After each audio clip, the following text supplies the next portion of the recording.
Hello everyone, so this is a lecture on the chapter heat and thermodynamics. So firstly, I hope you know what is heat. What is heat? Heat is a form of energy, right? Heat is a form of energy. It's a form of energy.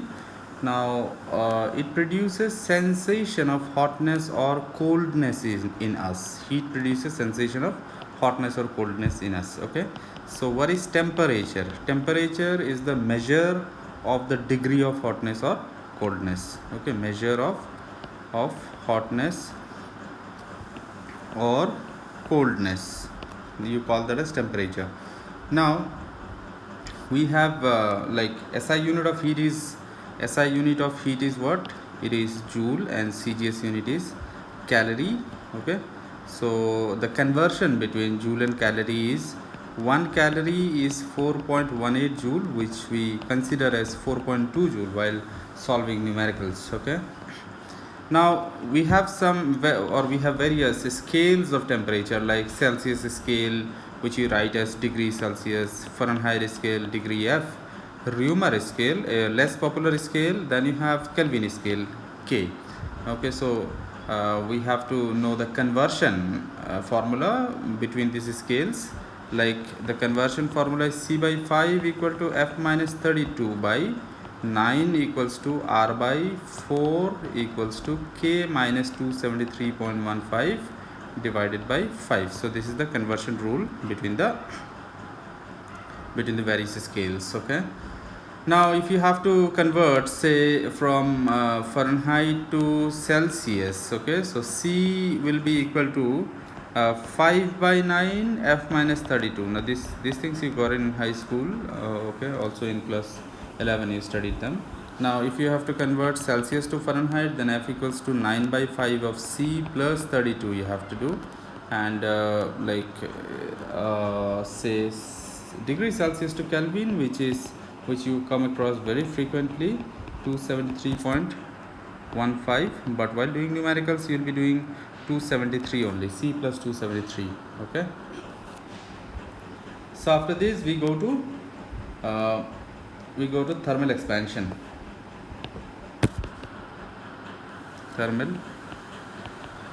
Now you know that any material expand whenever you heat them, right? So the expansion can happen on grounds of length, on grounds of area, on grounds of volume also, considering the type of substance or type of material you have. Okay, say you have a rod, then the expansion will largely happen on grounds of length. You have a plate, metal plate, it will happen on grounds of area. You have a cube, it will happen on grounds of volume. Okay, so when the expansion happens on ground of length, it is called linear expansion or linear thermal expansion. Okay, so I'm writing down linear expansion only. So in that case, the change in length, relation for change in length, which is delta L, it is given by alpha L delta T. Okay, so here delta L is the change in length, alpha is the expansion coefficient. You call this as linear expansion coefficient or coefficient of linear thermal expansion. Okay, this is a constant, this is material constant. Now whichever material will have greater value of alpha, that will expand more for the same temperature difference. Okay, and under identical conditions, like if you have two rods of different material, like rod A and rod B, both are of same length, same cross section, and you heat them across the same temperature difference, then the one having greater value of alpha will expand more in comparison to the other. I hope this clears. So delta L relation is L prime minus L equal to alpha L delta theta. Delta T we are writing, yes, for temperature change. So L prime, new length relation is L prime equal to L 1 plus alpha delta T. Okay, similarly you have formula for area expansion. This is also called superficial expansion. Okay, superficial expansion or area expansion. Now here delta A equal to beta A delta T. Okay, delta T is the temperature change, A is the area, beta is the area expansion coefficient. Okay, so here also you can have similar relation as the above. So A prime is equal to A1 plus beta delta T. Okay, so number 3 comes out to be your volume expansion relation, which is delta V equals to gamma V delta T. So gamma is the volume expansion coefficient. So V prime, the new volume, formula for new volume is V1 plus gamma delta T. Okay, so these are the 3 relations. Now there is a relation between the 3 expansion coefficients. Okay, so initially if we write them in like separately, note. So beta is related to alpha as beta equal to 2 alpha, and gamma is related to alpha as gamma equal to 3 alpha. Now if you combine these two, you get alpha equals to beta by 2 equal to gamma by 3. So we will use this relation in eligible situations. Okay, next we have variation of density with temperature. Okay, so variation of density with temperature. So how does density change whenever you heat a substance? So for that, the relation for new density is say rho prime. If rho prime denotes the relation, or if rho prime denotes the new density at temperature say T, then it is equal to rho naught 1 minus gamma delta T. Okay, so rho naught is the original density, this is the new density, and delta T is the change in temperature, and gamma is the volume expansion coefficient. Okay, so after this you have thermal stress. So in the chapter solid, we read about stress, right? So here the same stress produced as a result of heating effect, which you call as thermal stress. Relation for thermal stress is Y alpha delta T. Okay, so alpha is the length expansion coefficient, Y is the Young's modulus of the material, delta T is the temperature change. Okay, so from here, because stress formula is F by A equal to Y alpha delta T, so from here the relation for F comes out to be AY alpha delta T. So F is like force on the supports. Okay, F will be force on the supports. Now we have change in time period. Well, how does a pendulum behave? Like we have questions relating to pendulum clocks. Okay, so pendulum clock shows different times. Of course, that is negligibly different.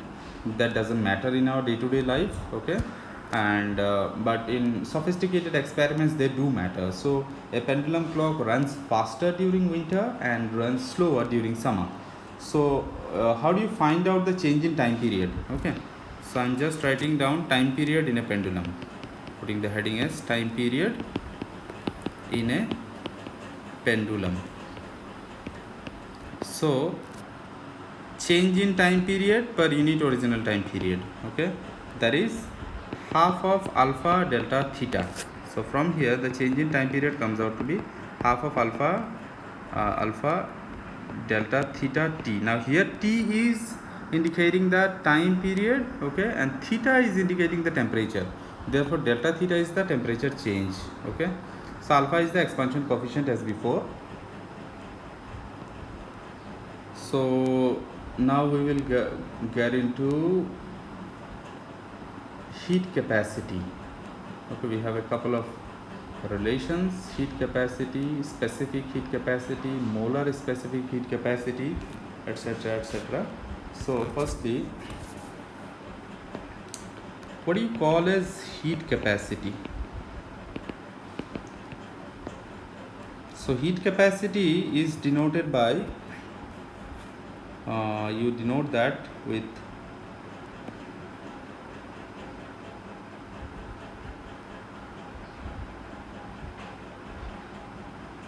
say S. Okay, S. So S is equal to Q by delta theta. Okay, I'm using theta for temperature. Okay, so how do you define heat capacity? You see, quantity of heat needed to raise the temperature of a substance by unit degree, okay, or unit Kelvin, you call that as heat capacity. So from there, well, what will be the unit? The unit will be joule per Kelvin, or you can also write down calorie per degree Celsius or calorie per Kelvin. Alright, so from here Q equal to S delta theta comes out to be another relation for Q, okay, or the relation for heat in this situation. Now you have specific heat capacity. So specific heat capacity, you denote that with C, okay. So Q by M delta theta. The only difference between this specific heat capacity and the previous like heat capacity is that now you consider the mass. Previously we did not consider the mass. So now the definition goes as quantity of heat needed to raise the temperature of unit mass of a substance by unit degree, or by unit amount you can say, okay. So from here the heat relation comes out to be mc delta theta. So what will be the unit? You see joule per kg per Kelvin, okay. So you can put it as calorie per gram per degree Celsius or per Kelvin also. So this is the relation for heat in this situation, Q equal to mc delta theta. Okay, now we come to molar specific heat. Molar specific heat. So molar specific heat, the relation is C equal to, we use capital C here, okay. So equal to Q by N delta theta. Now what is N here? Number of moles, okay. So from here Q equal to NC delta theta. So Q by N delta theta, Q joule per Kelvin per mole, you can write down the unit, okay. So previously you see you had per kg, now you have per mole. Now you are measuring the amount of substance as number of moles. Say this is a gas, okay. In case of a gas you will measure the amount of gas in terms of moles and not in terms of kg like the previous one. So the relation comes out to be again very similar to the previous one. So the relation comes out to be Q equal to NC delta theta. Previously we had Q equal to MC delta theta, okay. So this is molar specific heat. Now you can have molar specific heat at constant volume and constant pressure. In that case we write down the relation as Cp equal to heat will be supplied at constant pressure, and here you have N delta theta. So Q at P, like heat supplied at constant pressure, equal to NCP delta theta, okay. So similarly heat supplied at constant volume is written as QV divided by N delta theta. So QV equals to NCV delta theta, okay. So all these are definitions of dealing with a similar kind of definitions. Here you are supplying heat, okay. In all these definitions you are supplying heat, the result is rise in temperature, okay. Now if I collectively put them, okay, if you try, if I put an example and show you this thing so that you understand better. See you have a block of ice, sorry, not a block of ice, say a block of iron, a very big block of iron. Say the mass is say 5 kg or something, or even more. So the amount of heat that you need to heat this, the amount of heat that you need to raise the temperature of this block by 1 degree centigrade, you'll call this as heat capacity. Look, we are not concerned about the mass here, okay. We are talking about amount of heat needed to raise the temperature of this entire block by 1 degree centigrade, or by 1 degree or unit amount, okay. It's called heat capacity. Now in the second definition you will say that amount of heat needed to raise the temperature of this block, or of unit mass of this block. Now we are concerned about unit mass of this block by unit amount, you call it as specific heat. Now in the third definition we are not concerned about like this block as kg, okay. Rather say this container contains some gas, and we will be concerned about the amount of gas now, unit amount of gas, okay. So the same definition becomes amount of heat needed to raise the temperature of unit mole of this gas, or unit amount of this gas, by unit degree centigrade or unit Kelvin is called molar specific heat. Okay, so in all these cases you supplied heat, the result was rise in temperature or increase in temperature. Okay, now we come to latent heat. So in latent heat, the relation is L equal to Q by M. So here temperature is constant, therefore theta is constant, and you don't write theta in the relation. So here whatever heat you supply, the result is not rise in temperature but change in state. So again, if you define it, the amount of heat needed to change the state of unit mass of a substance, okay, from one state to another, you call it as latent heat. Now when you call it as latent heat of fusion, you write down LF. Okay, latent heat of fusion. So in fusion what happens, you convert from solid to, or the state changes from solid to liquid. Okay, solid to liquid, it is called fusion. So here Q will be equal to MLF. Remember, temperature is always constant here. So here how do you define this?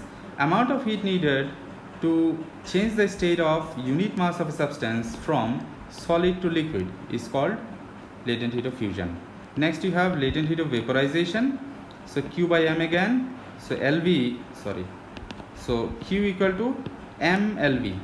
So here you change the state from liquid to gas. So how do you define this?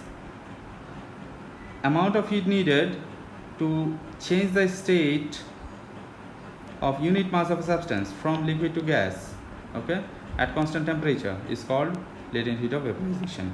So at constant temperature should be there everywhere. So for water, if you look into these values, so latent heat of fusion value for water is 80 calorie per gram. Okay, latent heat of vaporization value for water is 540 calorie per gram. Now this is like, if you want to convert 1 gram of ice into 1 gram of water at 0 degree centigrade, you have to supply 80 calorie heat for every gram of the ice. Okay, so if you have to change the state of 1 gram of water to 1 gram steam at 100 degree centigrade, you have to supply 540 calorie heat for every gram. Okay, so now that you have seen Cp and Cv, we have a relation called Mayer's relation.